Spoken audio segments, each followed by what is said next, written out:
नमस्कार। आज हम यूनिट 1 पार्ट 4B के साथ स्टार्ट करेंगे। पिछले भाग में हमने यूनिट 1 का पार्ट 4A हमने पढ़ा था, जिसमें हमने कंपेयर किया था ऑनलाइन क्लासेस और ऑफलाइन क्लासेस या online teaching versus offline teaching. अभी हम यूनिट 1 का टीचिंग एप्टीट्यूड जो फर्स्ट पेपर है उसका फर्स्ट पार्ट हम पढ़ रहे हैं यूनिट 1 में। तो यूनिट 1 में आज हम पढ़ेंगे स्वयं प्रभा और मुक्स के बारे में। लेकिन इनके बारे में पढ़ने से पहले हम थोड़ा सा रिकैप करेंगे पिछली क्लास को, ताकि आपको इसमें से क्वेश्चन 100% आना श्योर है। तो आप विशेष तौर पर इस चीज़ का ध्यान रखें। और जिन लोगों ने अभी तक मेरा चैनल सब्सक्राइब नहीं किया है तो प्लीज़ वो इसे सब्सक्राइब करें और बेल आइकन को प्रेस करें और नोटिफिकेशन ऑल पर सेट करें, ताकि जब भी मैं कोई वीडियो अपलोड करता हूं तो आपको उसकी सूचना मिल जाए। अभी मेरे पास काफ़ी सारे स्टूडेंट्स के मैसेज फ़ोन आ रहे हैं कि सर आप अंग्रेजी में ज़्यादा बोलते हैं, हिंदी में थोड़ा सा बताइए। तो मैं यहाँ कोशिश करूँगा कि हिंदी में भी बताने की, लेकिन साथ ही साथ आप भी अपने साथ जो है वो पेन और कॉपी लेकर बैठिए, और जहां आपको लगता है तो आप उसको हिंदी में नोट करिए। क्योंकि जो ज़्यादातर टेक्निकल शब्द जो हैं वो इंग्लिश में ही बहुत प्रचलन में है, तो इसलिए वो बोलचाल में ज़्यादा वो आते हैं। और वैसे भी आपका पेपर जो है वो बायलिंगुअल आने वाला है, लेकिन फिर भी आप जो है इसको मैं कोशिश पूरी करूंगा कि हिंदी में भी आपको साथ साथ एक्सप्लेन करूं। तो लास्ट क्लास जो हमने online teaching versus offline teaching पढ़ा था, हम उसको एक बार थोड़ा सा रिवाइज कर रहे हैं और मेन डिफरेंसेस को देख रहे हैं, क्योंकि कंपैरिजन जब हम करेंगे तो हमें पूरी तरह से क्लियर हो जाएगा। तो आप देखिए, हमारा जो कंपेयर करने का जो पहला वाला जो बिंदु है वो क्या है, हमारा मेथड ऑफ टीचिंग, यानी शिक्षण का प्रकार, है ना। मेथड ऑफ टीचिंग, शिक्षण की विधि, है ना। तो ऑनलाइन एजुकेशन में जब हम बात करते हैं तो डिजिटलाइज्ड टूल्स, टूल्स का मतलब होता है उपकरण या सामग्री। तो ऑनलाइन एजुकेशन में या ऑनलाइन टीचिंग में हम क्या करते हैं, डिजिटल उपकरणों का उपयोग करते हैं। और ऑफलाइन एजुकेशन या ऑफलाइन टीचिंग जो होता है तो उसमें हम क्या करते हैं, ट्रेडिशनल टूल्स, परंपरागत उपकरण जो होते हैं। परंपरागत उपकरण में आपके chalk, duster, black board, green board, overhead projector etcetera, ये सब चीजें आती हैं। और डिजिटल में जहां भी आप इंटरनेट्स का या कंप्यूटर्स का या उससे रिलेटेड टेक्नोलॉजी यूज कर रहे हैं वो सब आपका डिजिटल कहलाता है। सेकेंड आता है कॉस्ट एंड टाइम, है ना। इसकी लागत, कॉस्ट को हम लागत या कीमत भी कह सकते हैं, है ना। और साथ में समय।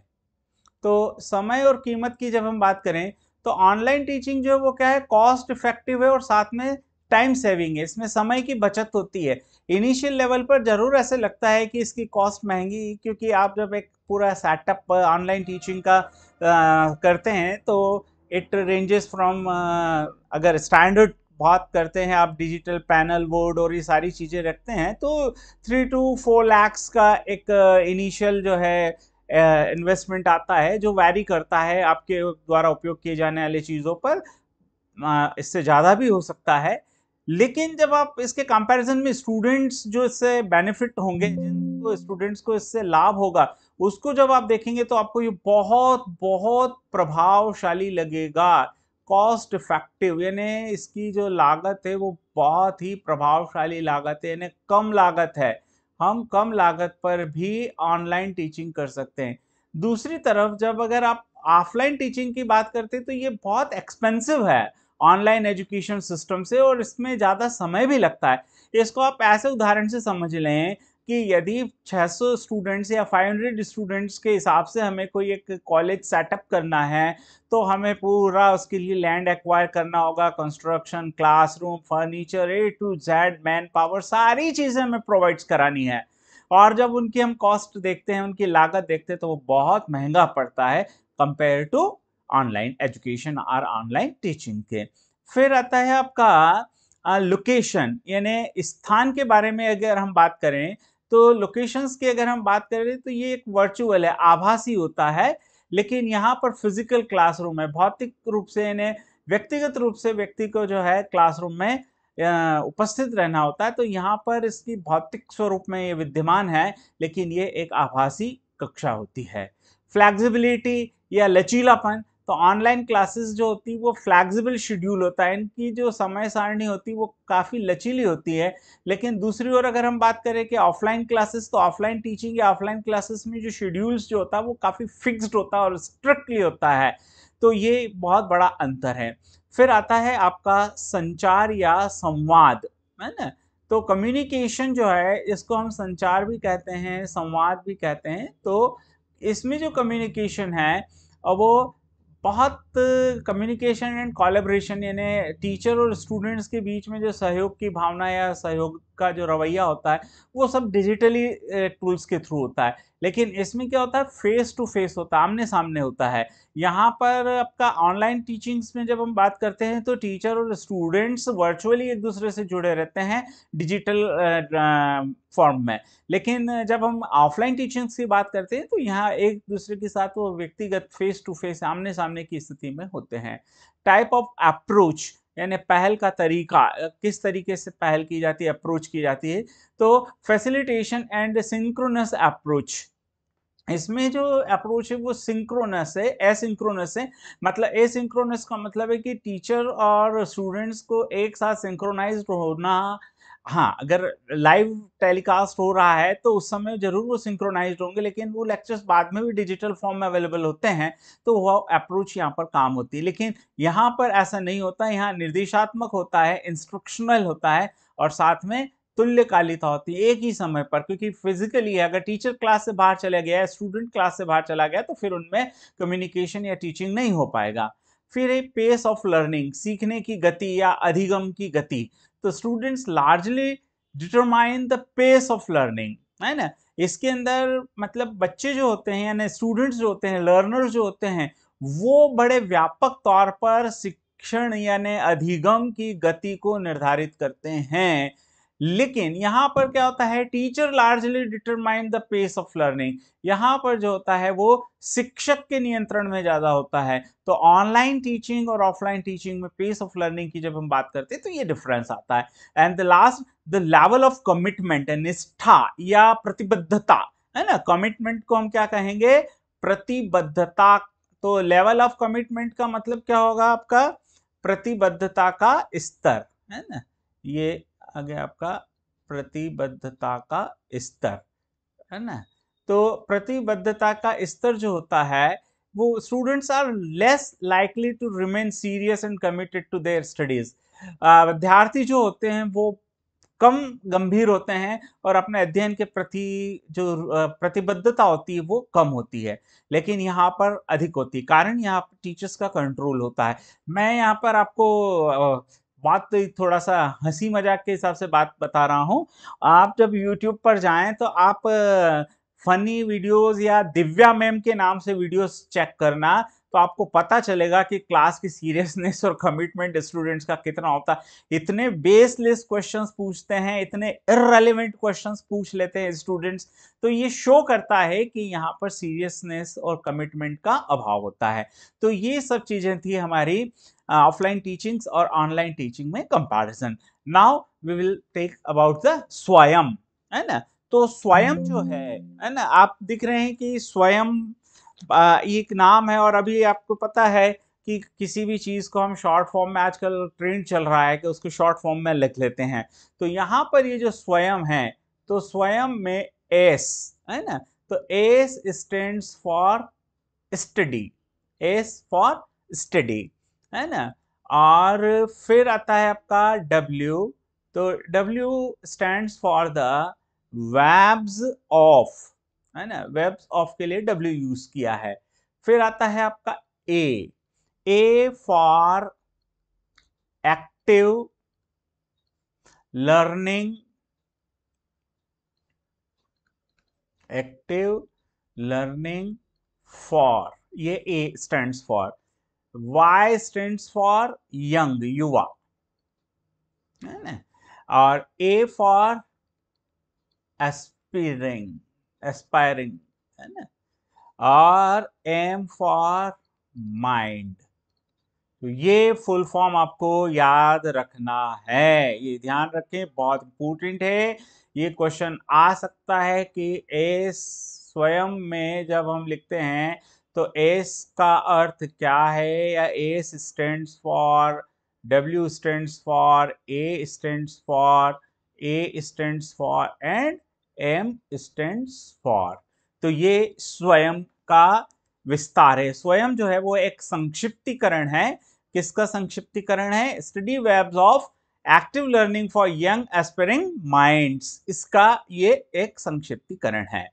तो स्वयं जो है, यहाँ पर हम टीचिंग्स की जब हम बात करें, क्योंकि ये एक बड़ा प्लेटफॉर्म है जो ऑनलाइन एजुकेशन को प्रोवाइड करता है। जैसा अभी हमने थोड़े देर पहले देखा कि ऑनलाइन टीचिंग्स या ऑनलाइन एजुकेशन होता है, ये कॉस्ट इफेक्टिव होता है, और साथ ही साथ इसमें पेस ऑफ लर्निंग जो होती है वो स्टूडेंट्स कंट्रोल करता है, तो वो अपनी सुविधा के अनुसार जो है वो एक्सेस करता है टीचिंग लेसन प्लान को।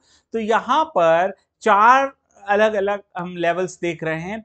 तो स्कूल एजुकेशन, तो स्कूल एजुकेशन के लिए जो स्वयं पर जो कंटेंट प्रोवाइड होता है या कराया जाता है, वो किसके द्वारा कराया जाता है?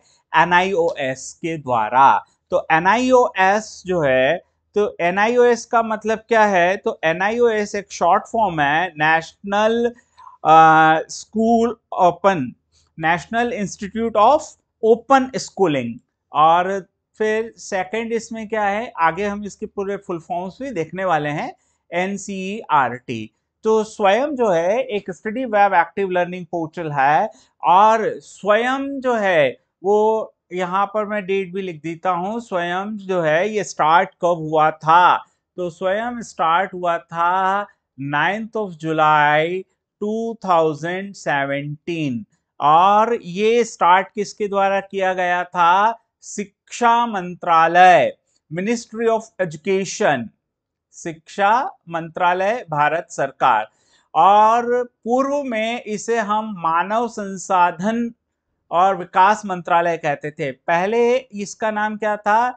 MHRD, ministry of human and resource development. और अभी क्या है? मिनिस्ट्री ऑफ एजुकेशन, शिक्षा मंत्रालय। तो शिक्षा मंत्रालय द्वारा जो है 9 जुलाई 2017 को स्वयं पोर्टल प्रारंभ किया गया, ताकि भारत में लाखों, जो कि अब करोड़ों की संख्या में पहुंचने वाली है संख्या, को ई लर्निंग के माध्यम से, ऑनलाइन एजुकेशन के माध्यम से शिक्षित किया जा सके। तो ये यहाँ पर जो लेवल्स की हम बात करें, तो स्कूल एजुकेशन के लिए इसमें 2 संस्थान प्रमुख हैं, यानी 2 संस्थान, टोटल 9 इसमें हैं। तो एक है NIOS और NCERT, ये हैं आपका स्कूल एजुकेशन के लिए। और ऐसे बच्चे जो आउट ऑफ स्कूल एजुकेशन हैं, तो आउट ऑफ स्कूल एजुकेशन और ग्रेजुएशंस, उसमें हमारे पास आता है इग्नू और NITTR, है ना।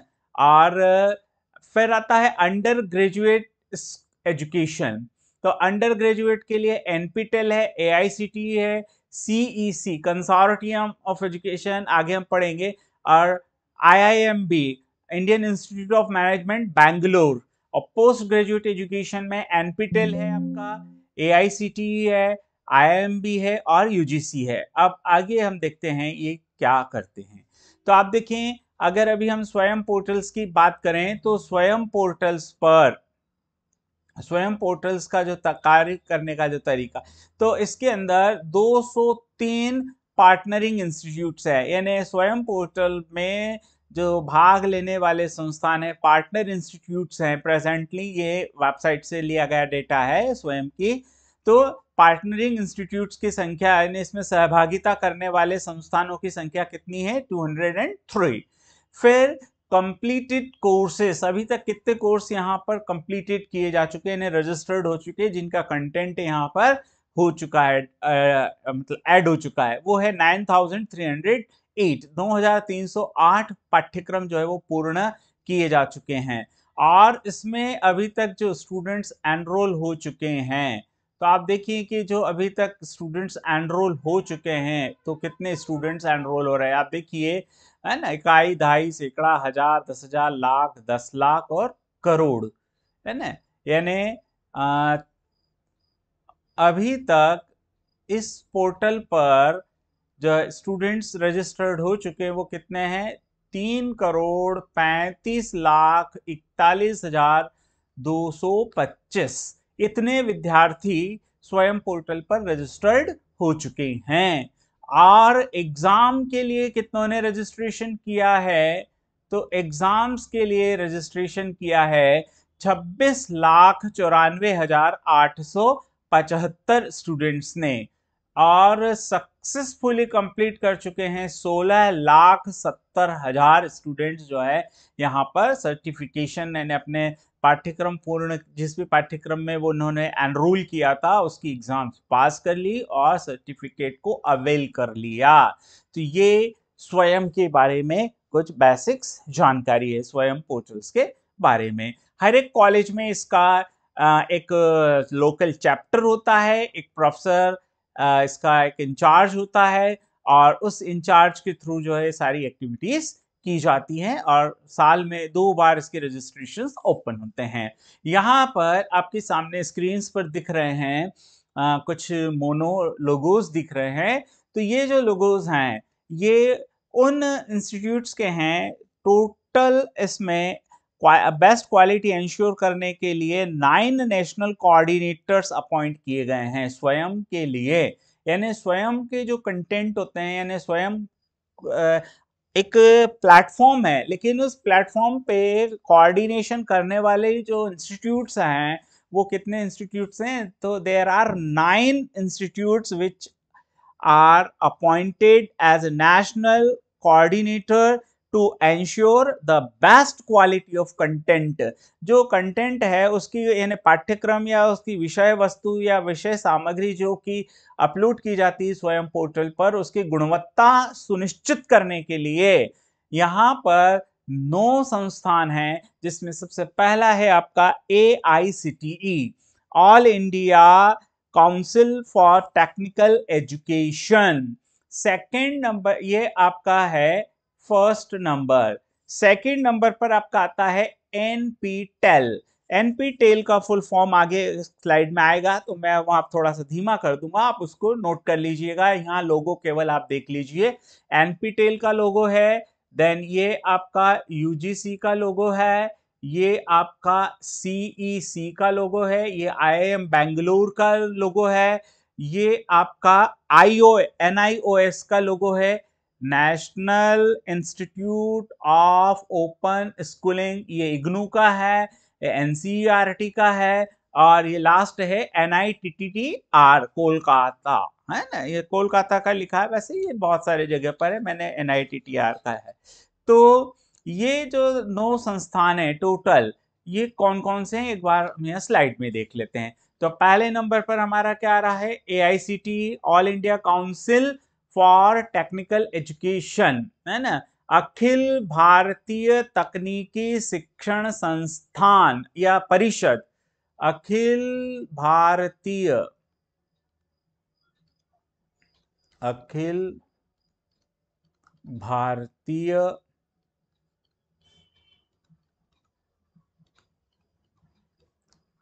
तकनीकी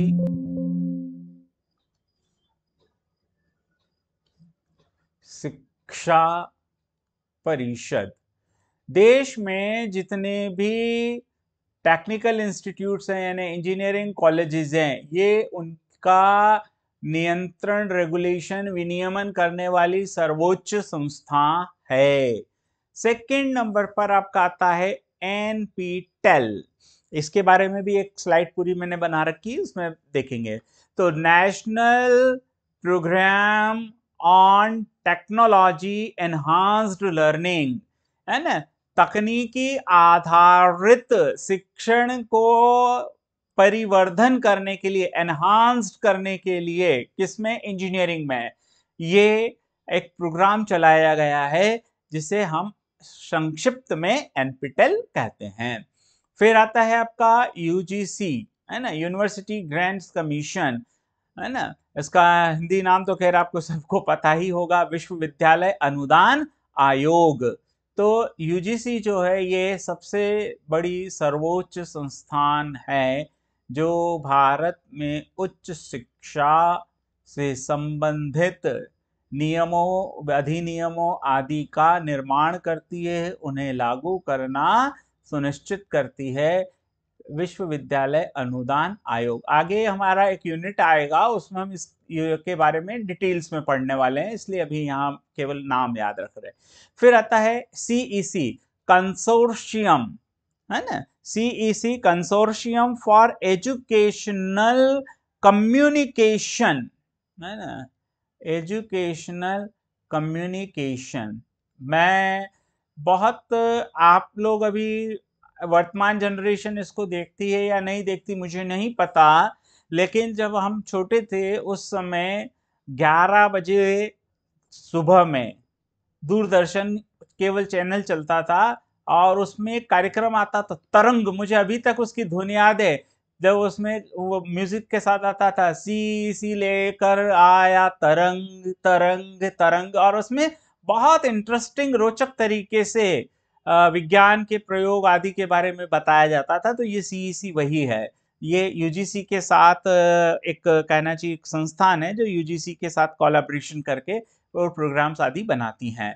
तो ये यहाँ पर आपके पास हो गए चार। पांचवा इसमें स्क्रीन में थोड़ा सा छोटा दिख रहा है, मैं इसको ऐसे कर देता हूँ तो आपको ये पांचवा जो है वो आपका NCERT है ना, नेशनल काउंसिल फॉर एजुकेशन। वो उसी में नीचे आ गया है। आप मैं यहाँ पर लिख देता हूँ 5वें नंबर पर, एक्चुअल में वो वहाँ स्लाइड में नीचे दिख नहीं रहा है। तो NCERT, है ना, इसका जो फुल फॉर्म है नेशनल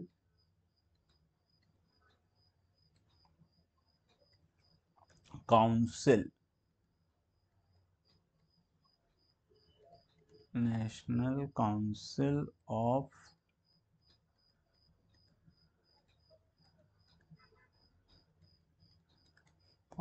एजुकेशनल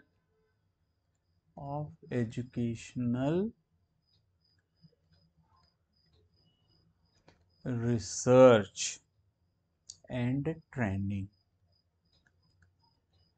यह भी आप अगर थोड़ा सा अवेयर्ड हैं अपने वातावरण से, आसपास की घटनाओं से, तो अभी बहुत विवादों में रहा एनसीईआरटी किन चीज़ों को लेकर कि भाई ये जो सीबीएसई के स्कूल्स हैं पाठ्यक्रम लागू करने में, तो एनसीईआरटी ने हिस्ट्री के कुछ चैप्टर्स, मुगल काल के कुछ चैप्टर्स हटा दिए हैं, है ना। साथ ही साथ उन्होंने मतलब भारत के प्रथम जो शिक्षा मंत्री थे मौलाना अबुल कलाम, उनका नाम हटा दिया है। और अभी रिसेंट आया कि जो डार्विन की थ्योरी है ना, सर्वाइवल ऑफ फिटेस्ट, उसको भी हटा लिया। तो ये थोड़ा सा विवादों के घेरे में भी है।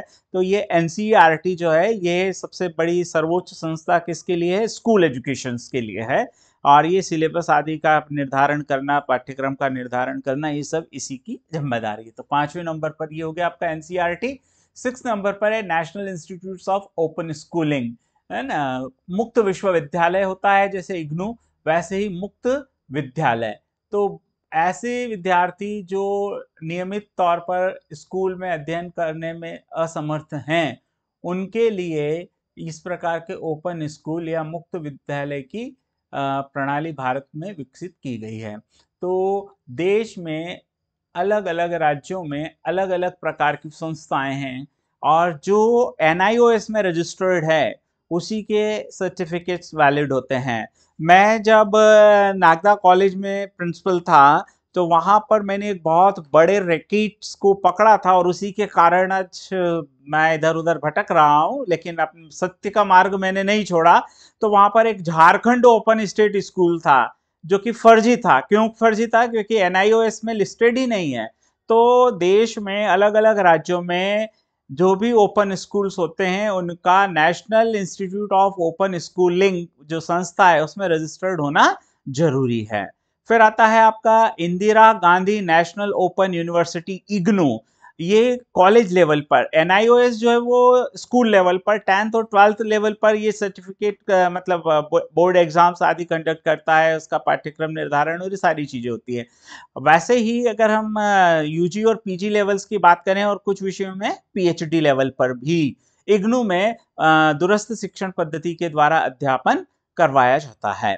देन उसके बाद आता है आपका IIMB, Indian institute of management Bangalore, है ना। ये प्रबंधन अध्ययन के लिए प्रबंधकीय संस्था, अब जो हिंदी मीडियम वाले हैं तो बहुत बेसिक समझ गए होंगे।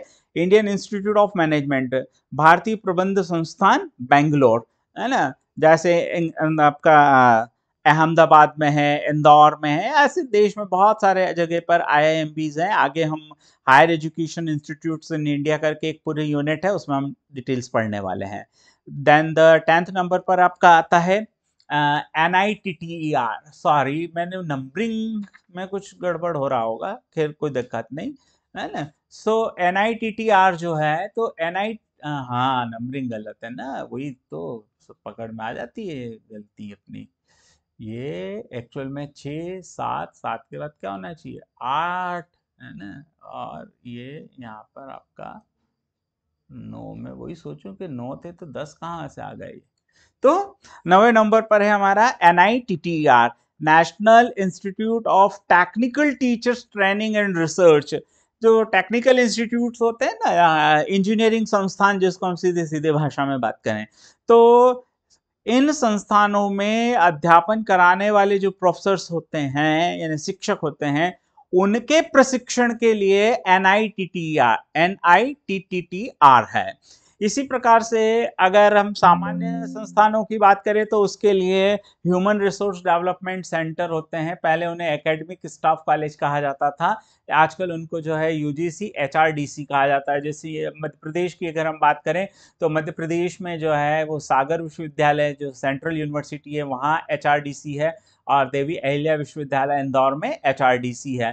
तो यहाँ पर प्राध्यापकों के लिए, प्रोफेसर्स के लिए जो है कॉलेज लेवल्स के जो शिक्षक होते हैं उनके लिए डिफरेंट टाइप के ओरिएंटेशन कोर्स और रिफ्रेशर कोर्स और सर्टिफिकेट कोर्स, वर्कशॉप्स आदि आयोजित करते हैं। तो सेम काम जो है वो NITTER टेक्निकल टीचर्स के लिए करता है। इसके बाद NPTEL को थोड़ा सा मैं डिटेल में ले रहा हूँ। NPTEL अपन ने इधर देखा था सेकंड नंबर पर, एक बार मैं और बता दूं, आप देखिए ये सेकंड नंबर पर NPTEL आया। तो ये NPTEL एक्चुअल में है क्या, इसके बारे में क्योंकि क्वेश्चन आ सकता है। तो ध्यान दें, NPTEL ऑलरेडी पहले ही लिख रखा था, national programme on technology enhanced learning, है ना। यानी तकनीकी आधारित शिक्षण को अभिवृद्ध करने का एक राष्ट्रीय प्रोग्राम है, एक राष्ट्रीय कार्यक्रम है ना। और ये जॉइंट वेंचर है, किसका जॉइंट वेंचर है, IITs और IISc, है ना, इंडियन इंस्टीट्यूट ऑफ टेक्नोलॉजीज। इसमें बहुत सारे IITs शामिल हैं, साथ में इसमें शामिल है IISc Bangalore, Indian institute of sciences Bangalore. ये इन दोनों का है, funded by the ministry of education, है ना, शिक्षा मंत्रालय, गवर्नमेंट ऑफ इंडिया, भारत सरकार। And it was launched in 2003। ये आपको विशेष ध्यान रखना है। आप देखिए कि स्वयं पोर्टल जो है, तो स्वयं पोर्टल कब आया, 2017 में आया, लेकिन NPTEL कब से है, 2003 से है। And initially started as a project to take quality education to all corners of the country. NPTEL now offers close to 600 plus courses, a certification every semester about 22 disciplines। 22 विभिन्न विषयों में 600 से अधिक कोर्सेज प्रत्येक सेमेस्टर में NPTEL के माध्यम से अवेलेबल कराए जाते हैं। अब आप देखें कि NPTEL में हम कह रहे थे ना कि IITs और IISc, आप देखिए इसमें IIT संस्थानों की अगर हम बात करें तो इसमें IIT मुंबई है ना, लेकिन यहाँ तो लिखने में तो बॉम्बे ही आता है। IIT दिल्ली है, IIT कानपुर है, IIT खड़गपुर है, IIT गुवाहाटी है, IIT रुड़की है, IIT मद्रास है, मद्रास, एंड IISc बैंगलोर।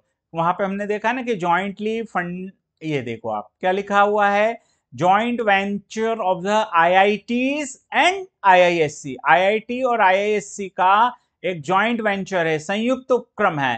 तो आप देखिए इसमें IITs कितने, 1 2 3 4 5 6 7 है ना। तो 7 तो आ गए इसमें IITs और एक हो गया आपका IISc। टोटल ये 8 जो है कहना चाहिए कि कोऑर्डिनेटर इंस्टीट्यूट्स हम कह सकते हैं। और अभी तक इसमें कितने 1.4 बिलियन प्लस व्यूज हो चुके हैं। यानी इसका अपना एक यूट्यूब चैनल है और इस यूट्यूब चैनल्स के सब्सक्राइबर कितने, 4 मिलियन सब्सक्राइबर्स हैं एनपीटेल चैनल के। और व्यूज कितने मिले हुए हैं इसको, 1.4 बिलियंस। और 2500 प्लस यूनिक कोर्सेज अवेलेबल, और लगभग 2500 से अधिक यूनिक कोर्सेज इसके यूट्यूब चैनल्स पर अवेलेबल हैं। साथ में अगर हम एनरोलमेंट्स की बात करें तो 2.7 करोड़ एनरोलमेंट से इतने नामांकन हुए हैं और अभी तक 23.8 लाख परीक्षा के लिए रजिस्टर्ड हो चुके हैं। और लोकल चैप्टर्स, यहाँ पर ध्यान दें, LC का मतलब होता है लोकल चैप्टर, स्थानीय इकाई।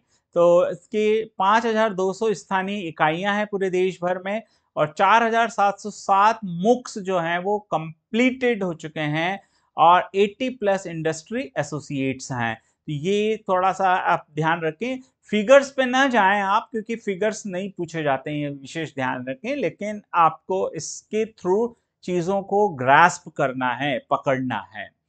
इसके बाद आता है स्वयं प्रभा, है ना। तो आप देखिए पहले क्या था, स्वयं। स्वयं में आपको क्या ध्यान रखना है, 9 जुलाई 2017 स्वयं स्टार्ट हुआ है।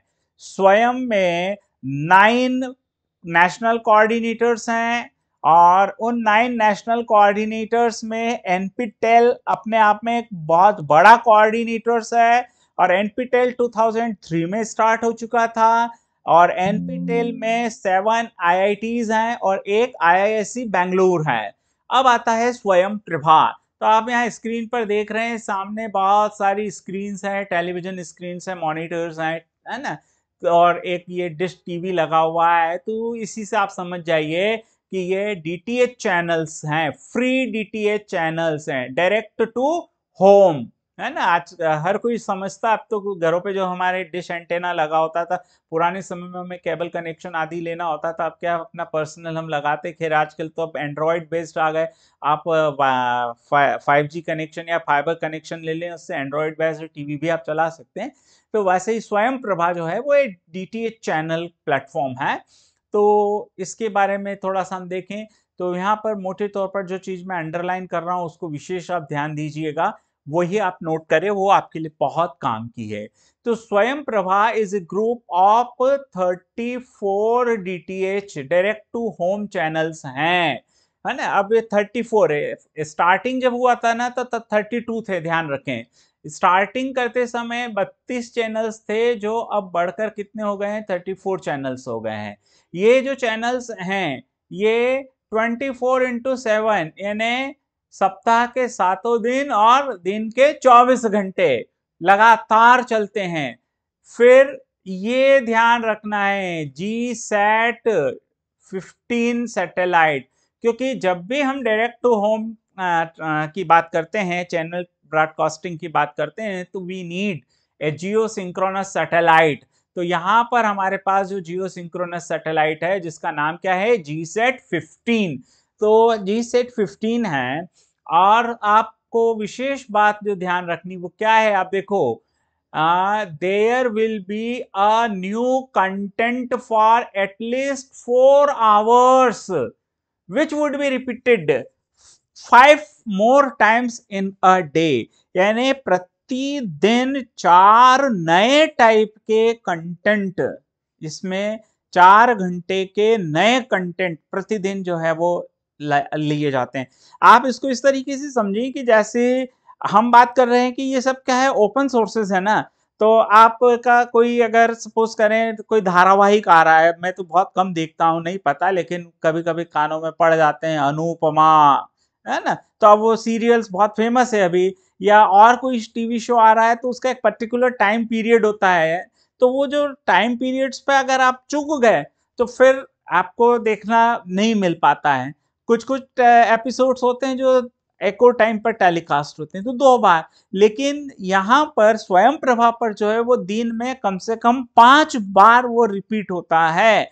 तो 5 बार रिपीट होता है, तो जो भी उसको देखने वाला दर्शक है, दर्शक मतलब हमारा स्टूडेंट्स, मतलब कि लर्नर, विद्यार्थी, तो वो अपनी सुविधा का समय लेकर और उस डीटीएच चैनल्स पर अपने कार्यक्रम को देख सकता है। तो अब ये जो प्रोग्राम है, आपको ये पता चल गया कि 34 डीटीएच चैनल हैं, डायरेक्ट टू होम, 24 घंटे सप्ताह के 7 दिन, है ना, जी सेट 15 सैटेलाइट से, और एटलीस्ट 4 आवर्स के नए कंटेंट डेली होते हैं।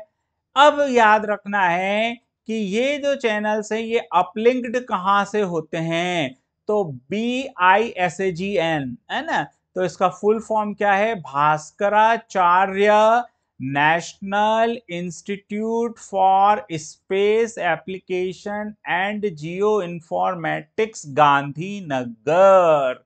ये क्योंकि जब भी कोई प्रोग्राम होता है तो सबके स्टूडियो होते हैं ना, जैसे अधिकांश आज भारत में अगर हम मीडिया चैनल्स की बात करें, तो मीडिया चैनल्स में अधिकांश के स्टूडियोज जो है वो नोएडा में है, और तो लगभग सभी के हेड ऑफिस नोएडा में है। तो कहीं ना कहीं एक पर्टिकुलर स्टूडियो होता है जहां से प्रोग्राम जो है वो सैटेलाइट्स को भेजे जाते हैं और फिर हम रिसीव करते हैं। तो ये सारा काम जो है गांधीनगर में किया जाता है, और जिस जगह से किया जाता है, जिस संस्थान से किया जाता है, आपको संस्थान का नाम याद रखना है। और उस संस्थान का नाम क्या है, बाइसेग, है ना, एन फॉर नेशनल, ये ध्यान रखें, और B for Bhaskaracharya, I for institute, है ना, तो Bhaskaracharya institute for space application and geoinformatics, है ना, और एन यहाँ नेशनल वो बाद में लिखा है, ठीक है, जी फॉर गांधीनगर। तो गांधीनगर भी मान लो आप, वैसे तो जियो इन्फॉर्मेटिक्स के लिए हम यूज करेंगे। तो बाइसिक जो है वो, और कंटेंट प्रोवाइड करने वाले कौन है, एनपीटेल है। एनपीटेल में आईआईटीज तो खैर ऑलरेडी एनपीटेल का हिस्सा ही है, क्योंकि एनपीटेल बना कैसे है, तो एनपीटेल बार बार रिपीट कर रहा हूं मैं क्यों क्वेश्चन आ सकता है। तो एनपीटेल में 7 क्या है, आईआईटीज हैं, और एक आपका आईआईएससी है बेंगलोर, है ना, और साथ में कौन है, यूजीसी और सीईसी, है ना, यूजीसी यूनिवर्सिटी ग्रांट्स कमीशन और CEC consortium for educational communication, और इग्नू, द इनफिलिप नेट, ये हमारी भारत की सबसे बड़ी समृद्ध लाइब्रेरी का एक नेटवर्क है, जिसे हम आगे हायर एजुकेशन इंस्टीट्यूट्स के बारे में पढ़ेंगे, तब वहां डिटेल में इनफिलिप नेट के बारे में पढ़ेंगे। तो इन, और साथ में रिसर्च वाला जब पार्ट आएगा वहां भी हम इसको देखेंगे। तो आई थिंक अब आपको जो है स्वयं प्रभा के बारे में सारी चीजें क्लियर हो चुकी हैं, है ना। स्वयं प्रभा क्या है, एक डायरेक्ट टू होम चैनल से 34 चैनल्स का एक ग्रुप है, जी सेट 15 के थ्रू होता है ना। अब इसमें जो आपको ये चैनल्स जो हैं, जो कंटेंट जो होते हैं, तो कंटेंट क्या होते हैं, तो कंटेंट हमेशा आपको आ, हर दिन 4 घंटे के नए कंटेंट्स लिए जाते हैं। अब यहाँ पर इसमें डेट नीचे आ गई है, मैं यहाँ लिख देता हूँ, तो इसकी डेट ध्यान रखना है ना, 10 नवंबर 2015। तो अब आप देखें, स्वयं पोर्टल जो है वो बाद में आया है, स्वयं प्रभा पहले। स्वयं पोर्टल की बात कर रहे हैं तो हम क्या कर रहे हैं, जुलाई 2017, 9 जुलाई 2017। लेकिन स्वयं प्रभा जो है वो स्टार्ट कब हुआ है, 10 नवंबर 2015, क्योंकि ये इसी जी सेट 15 सैटेलाइट्स की लॉन्चिंग डेट भी है, और उसी दिन से ये स्टार्ट हुआ था। तो इसमें टोटल 34 चैनल्स हैं। अब हम आते हैं मूक्स पर, मैसिव ओपन ऑनलाइन कोर्सेस, है ना, ऐसे वृहद कोर्सेस है जो बहुत नॉमिनल फीस पर ऑनलाइन अवेलेबल है। वन हैव टू रजिस्टर्ड, अपने आप को आप उस पर रजिस्टर्ड करें, अधिकांश फ्री हैं। जब आप कोई सर्टिफिकेट उनसे लेना चाहते हैं तो यू हैव टू पे बहुत कम अमाउंट्स आपको पे करना होता है और आपको पूरा टीचिंग कंटेंट प्रोवाइड कराया जाता है, जिसके 4 क्वाड्रेंट्स होते हैं। MOOCs में सबसे बड़ी चीज़ जो है वो है 4 क्वाड्रेंट्स। तो 4 क्वाड्रेंट्स में कौन-कौन से 4 क्वाड्रेंट्स आते हैं? तो एक तो इसमें आपको वीडियो लेक्चर्स मिलता है, ये आपको MOOCs के अंदर अवेलेबल होगा वीडियो लेक्चर्स। दूसरा है आपको स्पेशली उस पर्टिकुलर जो भी कोर्स है उसके कंटेंट जो होंगे, तो स्पेशली प्रिपेयर्ड स्टडी मटेरियल, है ना। तो ये स्टडी मटेरियल जो है आपको PDF फॉर्म में अवेलेबल हो जाता है और आप उसको प्रिंट ले सकते हैं। तो स्टडी मटेरियल्स। फिर आता है आपका सेल्फ असेसमेंट। इसमें आपको असेसमेंट करना होता है, एक ऑनलाइन क्विज़ेस और वर्क क्वेश्चनियर होता है, आपको उसको खुद ही पार्टिसिपेट करना होता है। तो जब आप पार्टिसिपेट करते हैं तो उससे आपको पता चल जाता है कि you have to go for the next level और आपको वही लेवल कंप्लीट करना है। तो जब तक आप वो लेवल क्रॉस नहीं करते हैं, आपको अगला लेवल नहीं जा सकते। तो ये सेल्फ असेसमेंट है, आत्म आपका मूल्यांकन है, आत्म निरीक्षण खुद कर रहे हैं। और लास्ट होता है ऑनलाइन डिस्कशन फोरम, है ना। ऑनलाइन डिस्कशन फोरम, इसमें आप जो है पूरे जो भी पार्टिसिपेंट्स इसमें हैं उन पार्टिसिपेंट्स के साथ आप जो है चर्चा कर सकते हैं। तो ये MOOCs की बहुत बड़ी खासियत है। अब अगर हम बात करें कि दुनिया भर के सबसे टॉप मोस्ट, क्योंकि भारत के तो हमने अभी ये जो स्वयं और जितनी भी एजेंसीज हैं, स्वयं सबसे बड़ा प्लेटफॉर्म है MOOCs का, है ना। NPTEL भी है और इसके अलावा कुछ यूनिवर्सिटीज़ के अपने खुद के पोर्टल्स हैं। तो सब छोटे मतलब बड़े पैमाने पर अगर हम बात करें तो NPTEL और आपका स्वयं पोर्टल, ये MOOCs प्रोवाइडर है भारत में।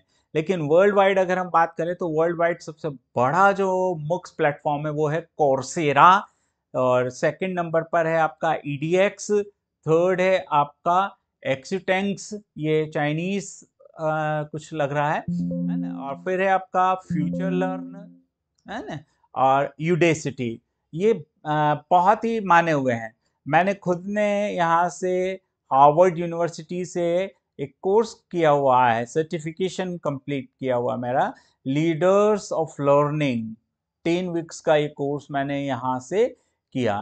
तो इस तरीके से ये प्लेटफॉर्म्स हैं, कोर्सेरा, EDX। तो क्वेश्चन आ सकता है, आपको 4-5 ऐसे विकल्प दे दे और उसमें से पूछ लें कि इसमें से which is a MOOC platform, या इंडिया का MOOC प्लेटफॉर्म कौन सा, भारत का massive online open course provider कौन है। तो भारत में आपको स्वयं है और NPTEL है। इसके अलावा दूसरे भी नाम आपको ऑप्शन मिल सकते हैं। वर्ल्ड वाइड अगर हम बात करें तो बहुत फेमस जो है टॉप 5 जो है वो है कोर्सेरा, EDX और आपका Zutangs.com और फ्यूचर लर्न और यूडासिटी। तो ये सब चीज़ें थी, है ना, आपके यूनिट 4B के बारे में। अब हम यूनिट 1 का पार्ट 5 लेंगे। तो पार्ट 5 जो होगा वो हमारा होगा टीचिंग सपोर्ट सिस्टम के बारे में।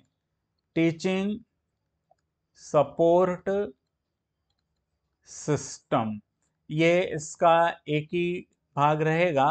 और फिर पार्ट 6 जो है वो 2 भाग में रहेगा, 6A और 6B। ये होगा हमारा इवेल्युएशन सिस्टम, है ना, क्योंकि मूल्यांकन पद्धति। तो ये आपका जो पार्ट 5 है ये कल इवनिंग यानी 3 मई को इवनिंग में ये अपलोड हो जाएगा। और 6A जो है ये 4th मई को मॉर्निंग, और 6B जो है वो 4th मई को इवनिंग में ये जो है आपका अपलोड हो जाएगा। और इस तरीके से 4 मई को हमारा यूनिट 1 जो है वो कंप्लीट हो जाएगा। इस यूनिट में हमने ज़्यादा टाइम इसलिए दिया है क्योंकि ये यूनिट से आप अवेयर नहीं है। बाकी जैसे डाटा इंटरप्रिटेशन, रीजनिंग और ये सब तो वो आप कम समय में ग्रास्पिंग कर लेंगे। और यहाँ पर आप विशेष ध्यान दें कि हर एक यूनिट से इक्वल 5 क्वेश्चंस आने हैं। और सबसे बड़ी बात ये है कि नेगेटिव मार्किंग MP सेट में नहीं है। यूजीसी नेट में नेगेटिव मार्किंग है, एमपी सेट में नहीं है। दोनों का सिलेबस सेम है और मई जो है जब हमारा सारा कंप्लीट होगा, मई के लास्ट वीक में मैं 100 क्वेश्चंस का एक बैंक आपको प्रोवाइड कराऊंगा और मैं आपको श्योर करता हूं कि वो 100 में से 30 to 40 क्वेश्चंस आने की संभावना है। तो अगर अभी भी आपने मेरा चैनल सब्सक्राइब नहीं किया है तो प्लीज़ इसे सब्सक्राइब कीजिए, शेयर कीजिए, कमेंट्स कीजिए और बताइए कि आपको किस प्रकार के वीडियोस चाहिए। Thank you for watching me.